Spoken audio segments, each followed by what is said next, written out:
Yuk masuk hutan mengambil buah redan. Orang Riau ni kaya, Umi kena tahu. Cuci kaki dia pakai teh. Air teh kan buat cuci kaki masa dah berenang. Jadi tempat kami pun kau nak menyayun. Mika tak ada sayur ke rumah, tinggal petik tepi kiri kanan. Nama dia Pakis Pucuk Paku. Buah kemunting. Macam tak ada dah habis cari budak tak. Mika tahu tak buah ni buah apa? Ini nama dia buah kemunting. Dapat yang masak buah kemunting. Buah kemunting masak Masak buah kemunting dia masak. Kejap biar kami miras buah kemunting dulu.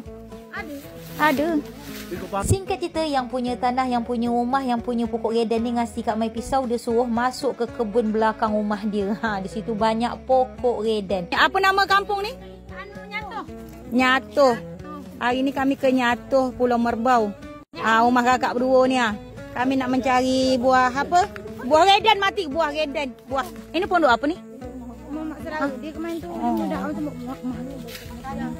dah rumah baru. Dah rumah baru dah. Saking banyaknya pokok redan kat belakang rumah kakak ni, sampai bingung dia nak bawa kami dekat pokok redan yang mana satu. Berpetualang kami mencari buah redan. Buah redan tu buah apa Kak Mai? Buah yang tumbuh dalam hutan. Buah merah-merah menyala.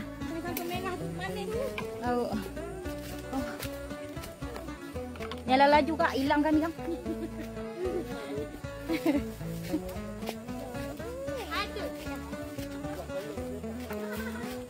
Saudara, tingginya buah redan ke saudara, nyulit.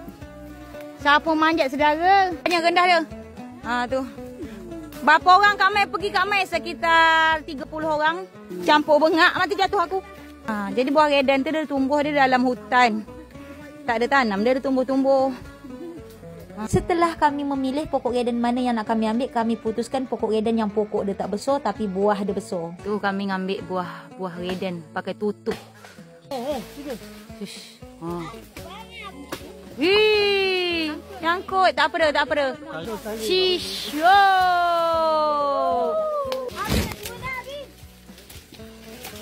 Kalau tempat Kak Mai buah redan nama dia. Kalau di Kalimantan nama dia kelentit nyamuk. Kalau tempat kami kelentit tu mencarut. Dia buat akak apa tu buai lah. Kita dah muka orang ambil redan. Nampak? Muka dia penuh keringat. Ini budak ini lain dia jenis dia pakai payung. Kalau jenis kami pakai helm. Sian tengok Kak Mai ni kita nak nolong. Kak Mai cari redan. Nyamuk nyocok pontek.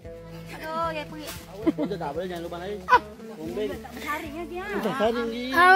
Kami lupa saring ni. Macam faham benar benda tu. Dia tahu dia pun nak tengok. Dia nak nuai tu.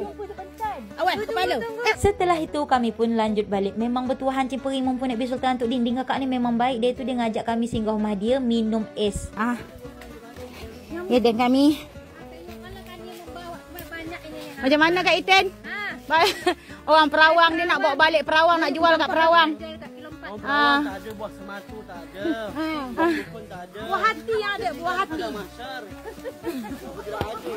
Dan kami hari ni kami berpetualang mencari buah redan dalam hutan Meluko. Tengok, dengan mak saudara kami dah betul buka terkolok mak saudara kami dah masuk dalam hutan mencari redan.